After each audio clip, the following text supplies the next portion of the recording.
ዛሬ ስለ አንድ እጅግ በጣም አስፈላጊ አካል ስለ ጉበት እናወራለን። ጉበት ለጤናችን ያለው አስፈላጊነት በቀላሉ የሚታይ አይደለም። በሰውነታችን ውስጥ የሚከናወኑ ሁሉም የሜታቦሊክ ሂደቶች ውስጥ ጉበት ቀጥተኛ ተሳትፎ አለው። በዚህ ቪዲዮ ስለ ጉበት ጤና ችግር የተለመዱ ምልክቶችና መንስኤዎች ስንነጋገር ዋናው ዓላማችን እነዚህን ምልክቶች እንድትረዱና የጤናችሁን ጉዳይ በተሻለ ሁኔታ እንድትመሩ ማድረግ ነው። ሰላም ውድ የሀበሻ ኬር ቤተሰቦች እንዴት ናችሁ? እመቤት ነዳ ነኝ። ጉበት በሰውነታችን ውስጥ ከ500 እስከ 600 የሚሆኑ የተለያዩ ምላሾችን በቀጥታ ይቆጣጠራል። እነዚህ ምላሾች የሚከተሉትን ያካትታሉ። ሆርሞኖች ማምረት እና ማስተካከል። ጉበት የተለያዩ ሆርሞኖችን ያመርታል፣ ያነቃቃል፣ ያስተካክላል። የስኳር ወይንም የግሉኮስ አጠቃቀምና ክምችት። ጉበት ከልክ ያለፈ ግሉኮስ ወደ ግላይኮጅን በመለወጥ ለወደፊት ጥቅም ያከማቻል። ይህ የስኳር መጠባበቂያ ሲያልቅ ደግሞ ከግላይሲሪን እና አሚኖ አሲዶች ግሉኮስን ከባዶ ማምረት ይችላል። ይህ ደግሞ ግሉኮኒዮጄኔሲስ ይባላል። ኬቶን ማምረት። አነስተኛ ካርቦሃይድሬት ስንመገብ አእምሮን የሚያነቃቁ ኬቶኖችን የሚያመርተው ጉበት ነው። ሌላኛው የጉበት ስራ ፕሮቲን ማምረት። ጉበት አብዛኞቹን የሰውነት ፕሮቲኖች ያመርታል። በሺዎች የሚቆጠሩ ፕሮቲኖችን፣ ከእነዚህም ውስጥ አልቡሚን እና ግሎቢሊን የተባሉት ሁለት የደም ፕሮቲኖች። እነዚህም የደም ግፊትን ባህሪያትን ለመጠበቅ ይረዳሉ። ኮሌስትሮል ማምረትና ሚዛን መጠበቅ። ጉበት ኮሌስትሮልን ያመርታል፣ ያስተካክላል፣ ትክክለኛውን ሚዛን ይጠብቃል። እንደ አስፈላጊነቱ ኮሌስትሮልን መልሶ ይጠቀማል። እንዲሁም ሰውነታችን በሚፈልገው መሰረት የኤልዲኤል እና የኤችዲኤል ተገቢውን ሚዛን ይጠብቃል። መርዛማ ነገሮችን ማስወገድ ወይንም ዲቶክሲፊኬሽን ተግባር አለው። ጉበት በሰውነታችን ውስጥ ዋነኛው መርዛማ ነገሮችን ማስወገጃ አካል ነው። መርዛማ ኬሚካሎችን፣ ጸረ ተባይ መድኃኒቶችን ከመሟሟት የሚከለክሉ ከባድ መርዞች ወደ ውሃ ውስጥ ሊሟሟ የሚችሉ ውህዶችን በመለወጥ በአስተማማኝ ሁኔታ ከሰውነት እንዲወገዱ የሚያደርግ ብቸኛው አካል ነው። በተጨማሪም ጉበት በሰውነታችን ውስጥ ከሚከናወኑ እያንዳንዱ የኬሚካል ምላሽ ጋር በቀጥታም ሆነ በተዘዋዋሪ መንገድ ይሳተፋል ብንል ማጋነን አይሆንም። የእንግሊዝኛው የጉበት ስም እንደምታውቁት ሊቨር ነው። የመጀመሪያዎቹን 4 ፊደላት ማለትም ኑር የሚል ትርጉም አላቸው። ይህ የጉበትን አስፈላጊነትን ሊያሳየን ይችላል። ስለ ጉበት በሽታ ስንነጋገር እንደ ቅባት ያለው ጉበት ወይንም ፋቲ ሊቨር፣ መርዛማ ጉበት ወይንም ቶክሲክ ሊቨር እና ሲሮሲስ ያሉ ቃላትን እንሰማለን። እነዚህ ሁሉ የአንድ አይነት ችግር የተለያዩ ደረጃዎች ናቸው። በጣም የተለመደው የጉበት በሽታ ስብ ያለው ጉበት ወይንም ፋቲ ሊቨር ሲሆን ይህም በተለምዶ መርዛማ ጉበት ተብሎም ይጠራል። የኢንሱሊን መቋቋም ወይንም ሬዚስታንስ ሲኖር ስብ፣ መርዞችና የሜታቦሊክ የጎንዮሽ ውጤቶች በጉበት ውስጥ መከማቸት ይጀምራሉ። ይህም የስብና የመርዛማ ነገሮች መጨናነቅን ያስከትላል። የጉበት በሽታ የተለያዩ ደረጃዎች አሉት። የመጀመሪያ ደረጃ ወይንም early stage ምንም ግልጽ ጉዳት ባይኖርም እብጠት ወይንም ኢንፍላሜሽን ሊኖር ይችላል። ሁለተኛው ደረጃ ፋቲ ሊቨር ከብረት ወይንም ከአይረን ክምችት ጋር ተያይዞ ቅባትነት ያለው ጉበት ወይንም ፋቲ ሊቨር እና የኢንሱሊን መቋቋም እንዲሁም ወደ አይነት 2 የስኳር በሽታ ሊያመራ ይችላል። ሶስተኛው የጉበት ጠባሳ ወይንም ፋይብሮሲስ ነው። ጉዳቱ ከቀጠለና ሰፊ ጠባሳ ወይንም ፋይብሮሲስ ከፈጠረ የጉበት ተግባር መጎዳት ይጀምራል። አራተኛው ሲሮሲስ ነው። ይህ ጉዳት በጣም ሰፊ ከሆነ እና የጉበትን አብዛኛውን ተግባር ካሳጣው ሲሮሲስ የሚባል ከባድ የጉበት ጠባሳ ይከሰታል። አምስተኛና የመጨረሻው ደረጃ፣ ይህ ደግሞ ወደ መጨረሻ ደረጃ የጉበት በሽታ ወይንም ኢንድ ስቴጅ ሊቨር ዲዚዝ የጉበት አለመቻል ወይንም ሊቨር ፌለር እና ወደ ጉበት ካንሰር ሊያመራም ይችላል። አሁን ወደ ዋናው የቪዲዮአችን ክፍል እንሂድ። የጉበት ችግር እንዳለብን ሊያመለክቱ የሚችሉ 10 የተለመዱ ምልክቶችን እንመልከት። አንደኛው ብሮንዝ የስኳር በሽታ፣ የብረት ክምችት ወይንም ሄሞክሮማቶሲስ ነው። የጉበት ጭንቀት የመጀመሪያው ምልክት ብሮንዝ የስኳር በሽታ ተብሎ የሚጠራው ሲሆን ትክክለኛው ስሙ ግን ሄሞክሮማቶሲስ ነው። ትርጉሙም በደም ውስጥ ከፍተኛ ቀለም መኖር ማለት ነው።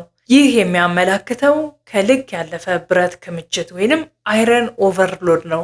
በአመጋገባችን ውስጥ ከመጠን በላይ ብረት ወይንም አይረን ሲኖር እና በበቂ ሁኔታ ከሰውነት ሳይወገድ ሲቀር የአይረን ክምችት ይፈጠራል። የአይረን ክምችት የውስጥ አካላትን ይጎዳል። ከሁሉም በላይ ደግሞ ጉበትን፣ ቆሽትንና ልብን ይጎዳል።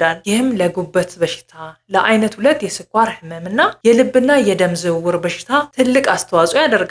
ብዙ ጊዜ ይህ ችግር የሚታለፈው የደም ምርመራ ሴረም አይረን ስለሚለካ ነው። ይህ ግን በአካላችን ውስጥ ካለው አጠቃላይ ብረት 1% ያነሰ ነው። ትክክለኛውን የብረት ክምችት ለማወቅ ዶክተሮን የፌሬንቲን ምርመራ እንዲያደርጉ ይጠይቁ። ይህ እጅግ በጣም ጠቃሚ መረጃ ይሰጥዎታል። ለእንደዚህ አይነት የጉበት ህመም ምልክት እንዳይጋለጡ መከላከያው ደግሞ በየጊዜው ደም መለገስ ነው። ምንም አይነት ሌላ ከባድ ችግር ከሌለቦት በአቅራቢያዎት ወደሚገኝ የደምና ህብረ ህዋስ ባንክ ሄደው ደም ይለግሱ። ሁለተኛው ምልክት ዜንታላስማ የሚባል ሲሆን ይህም በአይናችን ውስጠኛው ጥግ ላይ የሚታይ ቢጫ ቀለም ያለው የኮሌስትሮል ክምችት ነው። ጉበት ከተጎዳ ወይም የጉበት በሽታ ካለ በቂ ሐሞት አይመረትም። በዚህም የተነሳ የስብ ሜታቦሊዝም ይዛባል። ይህ ምልክት የሚታየው ኮሌስትሮል በተሳሳተ ቦታ ሲከማች ነው። ሶስተኛው ምልክት ጃውንዲስ ሲሆን ይህም ቆዳ ወይም የአይን ነጭ ክፍል ቢጫ መሆን ማለት ነው። ይህ ቀለም የሚመጣው ቀይ የደም ሴሎች ሲሰባበሩ ከሚፈጠረው ቢሊሩቢን ነው። በተለምዶ ቢሊሩቢን ሰገራ ቡናማ እንዲሆን ያደርጋል። ጉበት ይህንን ቢሊሩቢን ወደ ሐሞት ማስገባት ካልቻለ ቢሊሩቢን በሰውነት ውስጥ ተከማችቶ ቆዳና አይን ቢጫ እንዲሆን ያደርጋል። አራተኛው ምልክት የአንጀት እንቅስቃሴ ለውጦች ናቸው። በተለይ ስር የሰደደ ተቅማጥ የጉበት በሽታ የተለመደ ምልክት ነው። ሌላው ስታቶሪያ የሚባለው የስብ ሰገራ ነው። ይህ የሚሆነው ጉበት በቂ ሐሞት ማምረት ሲያቅተው ነው። ስብ በትክክል ካልተዋሃደ በሰገራ ውስጥ ይቀራል። በዚህም ሰገራ ፈዛዛ ቀለም ይኖረዋል። አምስተኛው ምልክት ማሳከክና ማቃጠል ሲሆን ይህ የሚከሰተው ሐሞት ሲከማች ነው። ሐሞት መርዛማ ንጥረ ነገሮችን ይዞ መውጣት የሚጠበቅበት ሲሆን በትክክል ካልፈሰሰ እነዚህ መርዞች በሰውነት ውስጥ ይከማቻሉ። ይህ ደግሞ በእግሮችና እጆች ላይ ማሳከክና ማቃጠል ሊያስከትል ይችላል። ምክንያቱም እነዚህ የሰውነት ክፍሎች ከልብ በጣም የራቁ በመሆናቸው የደም ዝውውር አነስተኛ ነው። ስድስተኛው ምልክት የማየት ችሎታ መቀነስ። ከአይን እይታ ጋር የተያያዘ ቫይታሚን ኤ አለ። ይህ ደግሞ በስብ ውስጥ የሚማማ ቫይታሚን ነው። ጉበትና ሐሞት በትክክል ካልሰሩ በስብ ውስጥ የሚማሙ ቫይታሚኖች እንደ ቫይታሚን ኤ፣ ቫይታሚን ዲ፣ ቫይታሚን ኢ እና ኬ መዋሃድ አይችሉም። በቫይታሚን ኤ እጥረት የተነሳ ማታ ማታ ለማየት መቸገር ወይንም ናይት ብላይንድነስ በተለምዶ ዳፍንት ብለን የምንጠራው ምልክት ሊከሰት ይችላል። ሰባተኛው ምልክት አለርጂ ነው። ምግብ ነክ አለርጂዎችም ሆነ ለአካባቢያዊ ነገሮች የሚሰጡ ምላሾች የጉበት መጨናነቅ ወይም መርዛማነት ምልክት ሊሆኑ ይችላሉ። ጉበት ደካማ ከሆነ ብዙ ቆሻሻ በሰውነት ውስጥ ይከማቻል። ይህም የሰውነት በሽታ የመከላከል ስርዓት ወይንም ኢሚዩን ሲስተም ከመጠን በላይ ምላሽ እንዲሰጥ ያደርጋል። ስምንተኛው ምልክት አሳይተስ የሚባለው ልዩ የፈሳሽ ክምችት ነው። ይህ የሚሆነው ደም ከደም ስሮች ወጥቶ በአካባቢው ህብረ ህዋሳት ውስጥ ሲከማች ነው። ምክንያቱም ደግሞ ሃይፖ አልቡሚኒሚያ ሲሆን ይህም የፕሮቲን አልቡሚን እጥረት ነው። አልቡሚን እንደ ሰፍነግ ሆኖ ውሃን የመያዝና የደም ግፊትን የመጠበቅ ተግባር አለው። ጉበት በቂ አልቡሚን ማምረት ሲያቅተው የደም ዝውውር ውስጥ ያለው ውሃ ወደ ህብረ ህዋሳት ውስጥ ይገባል። ይህም የፔቲንግ ኤዴማ ወይንም ጣት ሲጫን የሚሰረጉድ እብጠትና በሆድ ውስጥ ፈሳሽ መከማቸት ወይንም አሳይተስ ያስከትላል። ዘጠነኛው ምልክት የትከሻ ህመም ነው። የውስጥ አካል ችግር ሲኖር ህመሙ ወደ ሌሎች የሰውነት ክፍሎች ሊሰራጭ ይችላል። ለምሳሌ የልብ ህመም ሲኖር በግራ ትከሻ ላይ ህመም ሊሰማ ይችላል። በተመሳሳይ ጉበትና ሐሞት ችግር ሲያጋጥማቸው ህመሙ ወደ ቀኝ ትከሻ እንዲሁም እስከ አንገት ድረስ ሊሰራጭ ይችላል። አስረኛው የጉበት ጭንቀት ምልክት ድካም ሲሆን ይህም በጣም የተለመደው ምልክት ነው። ጉበት በሰውነት የኃይል ምርት ውስጥ ትልቅ ሚና ስላለው ችግር ሲያጋጥመው ድካም ቢሰማን አይገርምም። በተለይም የነርቭ ስርዓት መረጃ መለዋወጥ ላይ ለውጥ ሊመጣ ይችላል። በተጨማሪም ሰውነት ሲታመም ለማገገም ብዙ ኃይል ይፈልጋል። ይህም ለድካም መንስኤ ሊሆን ይችላል። እነዚህ ምልክቶች ከተመለከትን አሁን ደግሞ የጉበት ችግሮች ካለብን ወይም እንዳይከሰት ለመከላከል ምን ማድረግ እንዳለብን እንመልከት። አንደኛው የአንጀት እንቅስቃሴ ማነቃቃት። ስለ ጉበት ዲቶክስ ወይንም ሊቨር ዲቶክስ የጉበት ማጽጃ።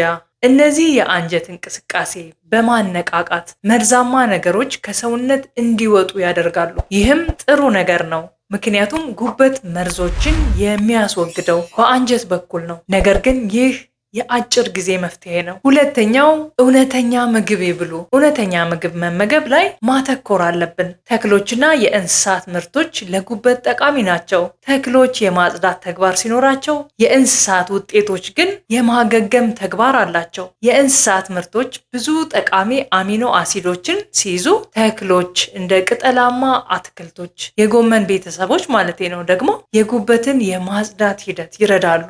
ዳቦን መመገብ ላይ ሳይሆን ቅጠላማ አትክልቶች ላይ እናተኩር። ሶስተኛው ሰልፈርና ግሉታታዮን። ብዙ የጉበት ጉዳት የሚመጣው ከኦክሲዳንት ውጥረት ወይንም ኦክሲዴቲቭ ስትረስ ነው። ይህን ለመዋጋት የሰውነት ዋና አንቲኦክሲዳንት የሆነው ግሉታታዮን ማምረት አለብን። ግሉታታዮን ሰልፈር ከያዙ አሚኖ አሲዶች ይመረታል። ስለዚህ ብዙ ሰልፈር የያዙ ምግቦችን ከእንስሳትና ከእጽዋት መመገብ አለብን።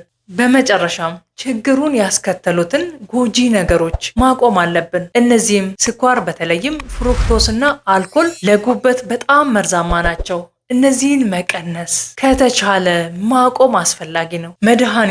መድኃኒቶችም በጉበት ላይ ጫና ይፈጥራሉ። ጉበት ወደ ሰውነታችን የሚገባውን ማንኛውም ነገር ለማስወገድ ይሞክራል። ስለዚህ በሐኪም ያልታዘዘ መድኃኒቶች፣ በተለይ ማስታገሻዎችም ቢሆኑ አዘውትሮ መውሰድ በጉበት ላይ ጫና ይፈጥራል። የተቀነባበሩ ምግቦች፣ ፕሮሰስድ ፉድ፣ እነዚህ ብዙ ስኳር፣ ተጨማሪ ኬሚካሎች፣ መከላከያዎች እና ሰው ሰራሽ ቀለሞች ይይዛሉ። ይህም ለጉበት ከባድ ሸክም ነው። ጉበት የሰውነታችን የህይወት ምንጭ ነው ማለት ይቻላል። ለጤናችን ያለውን ትልቅ ሚና በመረዳትና ከላይ የተጠቀሱትን ምልክቶች በመለየት ቀድመን ችግሩን መፍታት እንችላለን። ጤናማ የአኗኗር ዘይቤና ትክክለኛ አመጋገብ ጉበታችንን ጤናማ በማድረግ ለጤናማና ረጅም ህይወት አስተዋጽኦ ያደርጋል። ይህንን ቪዲዮ ከወደዳችሁት ላይክ ማድረግ፣ ሀሳብና አስተያየታችሁን ኮሜንት ላይ መጻፍ እና ለሌሎች እንዲደርስ ሼር ማድረግ እንዳትረሱ። ለቻናላችን አዲስ ከሆናችሁ ደግሞ ሰብስክራይብ በማድረግ